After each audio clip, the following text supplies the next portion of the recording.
Gaza में हाहाकार, Netanyahu को ट्रंप की फटकार।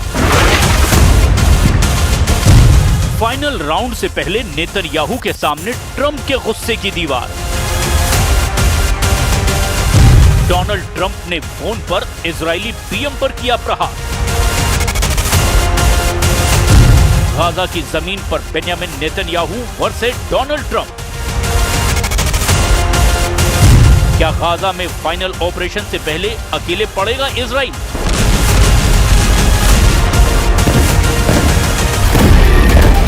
गाजा की जमीन पर कोहराम पार्ट 2 शुरू होने को है।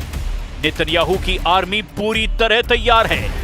बाकायदा तबाही का पूरा नक्शा तैयार किया जा चुका है। जिन अधिकारियों के कंधे पर गाजा में मिशन फाइनल की जिम्मेदारी सौंपी गई है, उन्हें सब कुछ ब्रीफ किया जा चुका है। हमास के बचे हुए लड़ाकों को कैसे उनके अंजाम तक पहुंचाना है और कैसे बंधकों की सुरक्षित वापसी तय करनी है, सब कुछ तय हो चुका है। लेकिन नेतन्याहू की टीम के इन घातक इरादों के बीच एक फोन कॉल ने वॉशिंगटन से तेल अवीव तक हड़कंप मचा दिया है। 28 जुलाई की उस शाम माहौल सिर्फ सैन्य नक्शे और स्ट्राइक प्लान तक सीमित नहीं था, क्योंकि वॉशिंगटन से आया एक फोन कॉल सीधे नेतन्याहू की सियासी और सैन्य रणनीति पर प्रहार कर गया। अमेरिकी राष्ट्रपति डोनाल्ड ट्रंप, जो अब तक गाजा में इजराइल की सैन्य कार्रवाइयों को खुला समर्थन दे रहे थे, इस बार बेहद नाराज थे और वजह थी नेतन्याहू का ताजा बयान कि गाजा में कोई भूखमरी नहीं है।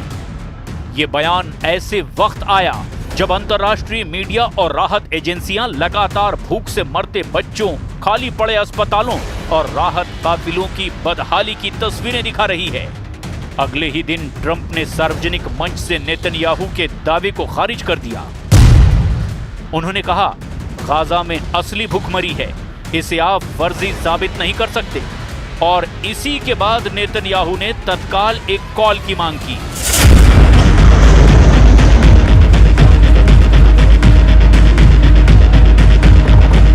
एनबीसी की रिपोर्ट के मुताबिक इस कॉल के दौरान नेतन्याहू ने ट्रंप से कहा कि भुखमरी की सारी रिपोर्टें हमास की बनाई हुई हैं और गाजा में हालात इतने खराब नहीं हैं। लेकिन ट्रंप ने उन्हें बीच में टोकते हुए ऊंची आवाज में कहा कि उनके पास खुद के अफसरों से मिली तस्वीरें और सबूत हैं, जिनमें बच्चे भूख से बिलख रहे हैं। ट्रंप ने साफ कह दिया, मैं इसे नकली मानने को तैयार नहीं हूं। रिपोर्ट के मुताबिक ये बातचीत एक तरफा थी, जहां ट्रंप ज्यादा बोल रहे थे और नेतन्याहू को सफाई देने का कोई मौका तक नहीं मिला। इस कॉल ने साफ कर दिया कि गाजा सिटी पर होने वाला फाइनल ऑपरेशन अब सिर्फ सैन्य चुनौती नहीं, बल्कि वॉशिंगटन की मंजूरी और राजनीतिक रिश्तों की कसौटी भी है। वो भी उस वक्त जब इजराइल की तरफ से बाजार पर 100% कब्जे का प्लान तैयार किया गया है। वॉर कैबिनेट पूरे प्लान ऑफ एक्शन के लिए तैयार है। यह ऑपरेशन सीमित दायरे का बताया जा रहा है, लेकिन इसके पीछे नेतन्याहू का असली इरादा पूरे गाजा स्ट्रिप को अपने सैन्य कब्जे में लेने का है। कैबिनेट के आधिकारिक बयान में शब्द कब्जा जैसे शब्दों से बचा गया और टेक ओवर लिखा गया, क्योंकि कब्जा मानने पर अंतर्राष्ट्रीय कानून के तहत नागरिक मामलों की जिम्मेदारी भी इजराइल पर आ जाएगी। लेकिन इस शब्द जाल के पीछे असल तस्वीर है पूरी तरह से सैन्य शासन।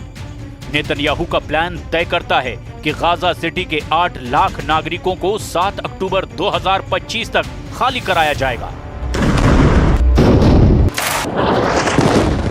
ये वही तारीख है जब हमास के 7 अक्टूबर 2023 के हमले की दूसरी बरसी होगी।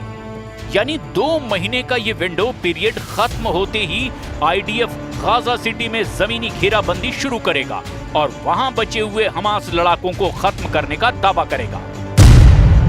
इस ऑपरेशन के बाद इजराइल बाकी 25% गाजा में भी आगे बढ़ने के प्लान पर काम करेगा। वहां जहां आज भी करीब 20 लाख लोग मौजूद हैं और जिन्हें आईडीएफ अब तक टालता आया है, क्योंकि यहीं बंधकों के छिपे होने की आशंका सबसे ज्यादा है। गाजा सिटी पर कब्जे के साथ ही मंत्रियों ने युद्ध खत्म करने के लिए 5 शर्तों की लिस्ट तैयार की है।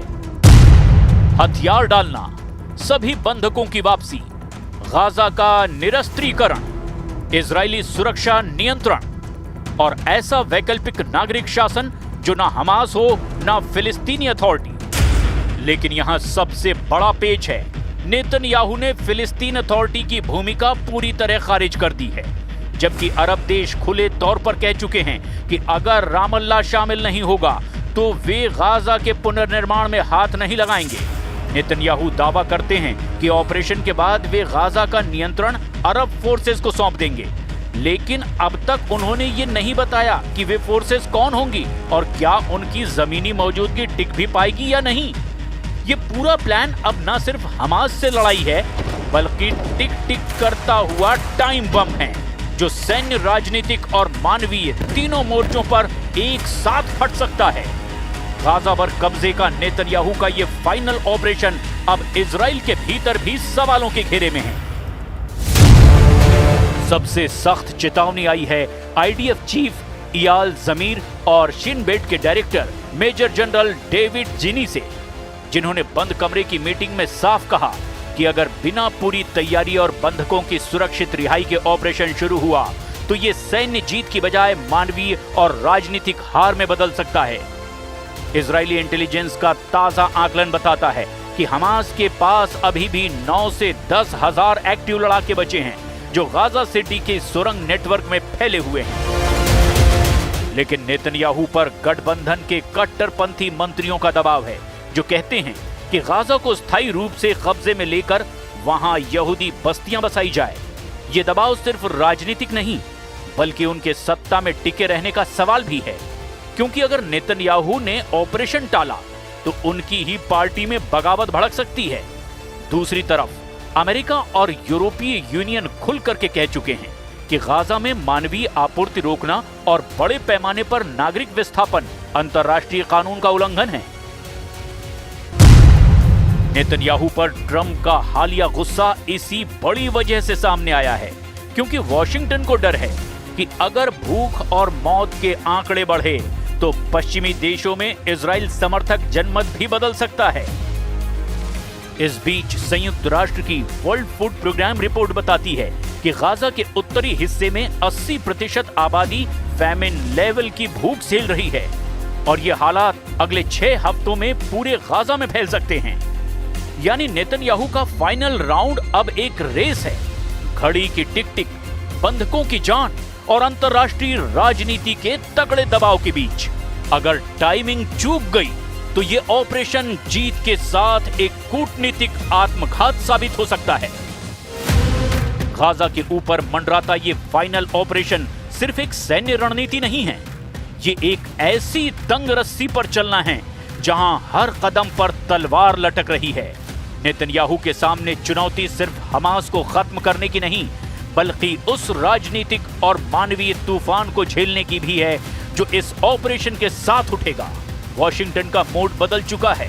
ट्रंप का गुस्सा इस बात का संकेत है कि अब बिना शर्त समर्थन की गारंटी खत्म हो रही है। यूरोप, अरब दुनिया और अंतर्राष्ट्रीय संस्थान पहले ही चेतावनी दे चुके हैं कि अगर गाजा में भूख, विस्थापन और मौत के आंकड़े बढ़े तो इजराइल को न सिर्फ कानूनी बल्कि कूटनीतिक नाकेबंदी का सामना भी करना पड़ेगा। और सबसे बड़ा खतरा यह है कि इन सारे दबाव के बीच बंधकों की जान दांव पर लग सकती है।